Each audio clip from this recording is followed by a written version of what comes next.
Hello everyone, എല്ലാവർക്കും പുതിയൊരു വീഡിയോയിലേക്ക് സ്വാഗതം. സോ ലാസ്റ്റ് ടൈം കുറച്ചധികം ആൾക്കാർ എന്നോട് ചോദിച്ചിട്ടൊരു ഡൗട്ടായിരുന്നു, ആൻഷ്യൻ ഇന്ത്യൻ ഹിസ്റ്ററി പാർട്ടിൽ നമ്മൾ എടുത്തിട്ടില്ല സ്റ്റോൺ ഏജസിനെ കുറിച്ചിട്ടുള്ള ഡൗട്ട്സ് ചോദിച്ചിട്ടുണ്ടായിരുന്നു. സോ സ്റ്റോൺ ഏജസിൽ ചോദിച്ചിട്ടുണ്ടായിരുന്ന doubt, first of all time period exactly note ചെയ്ത് വെക്കണം.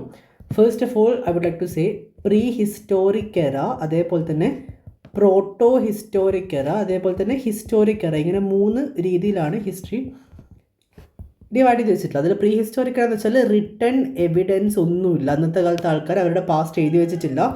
സോ ഒബ്വിയസ്ലി റീഡിങ്ങും പോസിബിൾ അല്ലല്ലോ. പ്രോട്ടോ ഹിസ്റ്റോറിക്കൽ എന്ന് വെച്ചാൽ റിട്ടൺ എവിഡൻസ് ഉണ്ട്, അന്നത്തെ കാലത്ത് ആൾക്കാർ അവരുടെ പാസ്റ്റ് എഴുതി വെച്ചിട്ടുണ്ട്, ബട്ട് റീഡിങ് പോസിബിൾ അല്ല, ആ ലാംഗ്വേജ് എക്സ്ട്രാക്ട് ചെയ്തെടുക്കാൻ പറ്റില്ല. ഹിസ്റ്റോറിക്കൽ എന്ന് വെച്ചാൽ റിട്ടൺ എവിഡൻസും ഉണ്ട്, റീഡിങ്ങും പോസിബിളാണ്. Mostly modern Indian history. Okay, ഇത് മോസ്റ്റ്ലി മോഡേൺ ഇന്ത്യൻ ഹിസ്റ്ററിയാണ്. പ്രോട്ടോ ഹിസ്റ്റോറിക്കൽ മെയിൻലി ലൈക്ക് ഇത് മോഡേൺ അഥവാ മെഡിവൽ രണ്ടിലും അത്യാവശ്യം സ്ക്രിപ്റ്റൊക്കെ ഉണ്ട്. പ്രോട്ടോ ഹിസ്റ്റോറിക്കൽ എന്ന് വെച്ചാൽ ഇതിൽ ഇൻഡസ് വാലി സിവിലൈസേഷൻ തൊട്ടാണ് ആൻഷ്യൻ പാർട്ടിലൊക്കെ വരുന്നുള്ളത്. സോ ഇനി നമുക്ക് സ്റ്റോൺ ഏജിനെ കുറിച്ച് സംസാരിക്കാം. ഇത് ഹിസ്റ്റോറിക് എറ അല്ല, പ്രോട്ടോ ഹിസ്റ്റോറിക് എറ അല്ല, ഇത് പ്രീ ഹിസ്റ്റോറിക് എറയാണ്. പ്രീ ഹിസ്റ്റോറിക് എറയുടെ പ്രത്യേകത എന്താ? എക്സാക്ട്ലി റിട്ടൺ എവിഡൻസ് ഇല്ല, റീഡിങ്ങും പോസിബിൾ അല്ല. So time period exactly note ചെയ്ത് വെക്കേണ്ട ആവശ്യമില്ല, പക്ഷേ ഏകദേശം ഒരു ധാരണ വേണം, ഏകദേശം മനസ്സിലാക്കി വെച്ചാൽ മാത്രം മതി. ഇനി ഓൾഡ് സ്റ്റോൺ ഏജ്, ഇതാണ് ആദ്യത്തെ ഏജ്. ഇതെന്ന് പറയുന്നത് പാലിയോലിത്തിക് ഏജ് ആണ്. ഓൾഡ് എന്ന് വെച്ചാൽ പാലിയോ, സ്റ്റോൺ എന്ന് വെച്ചാൽ ലിത്തിക്. ഓൾഡ് സ്റ്റോൺ ഏജ് എന്ന് വെച്ചാൽ പാലിയോലിത്തിക് ഏജ്. ഇതിൽ ഹണ്ടിങ് ഗാദറിങ് തന്നെയായിരുന്നു മെയിൻ ഉണ്ടായിരുന്നത്.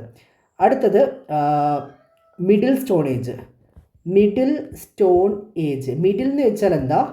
മീസോ. ഓക്കെ, സ്റ്റോൺ എന്ന് വെച്ചാൽ ഒബ്വിയസ്ലി നമ്മൾ പറഞ്ഞു ലിത്തിക്, അപ്പോൾ meso lithic age. Domestication of animals, ഇവർ ആക്ച്വലി മൃഗങ്ങളെ ഡൊമസ്റ്റിക്കേറ്റ് ചെയ്യാൻ തുടങ്ങുന്നത് ഈ ഒരു ഏജിലാണ്. ഡോഗിനൊക്കെ വളർത്തുനായാക്കി മാറ്റുന്നത് ഈ ഒരു ഏജിലാണ്.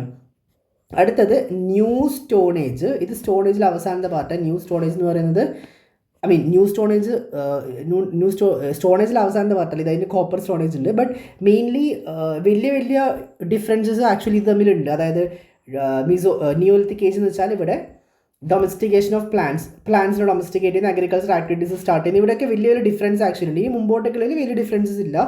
അതിലാകെ കോപ്പർ സ്റ്റോൺ ഏജും കൂടെ മാത്രം ഓർത്ത് വെച്ചാൽ മതി. ഇത് കഴിഞ്ഞിട്ട് ബ്രോൺസ് ഏജ് ഉണ്ട്, ശേഷം അങ്ങനെ പോകും. പക്ഷേ ഇതിൽ ആകെ അവസാനത്തെ കോപ്പർ സ്റ്റോൺ ഏജും കൂടെ മാത്രം മനസ്സിലാക്കേണ്ട ആവശ്യമുള്ളൂ. ചാൽക്കോലിത്തിക് ഏജ് ഇതിനെ പറയാം. കോപ്പർ എന്ന് വെച്ചാൽ ചാൽക്കോലിത്തിക് ഏജ്.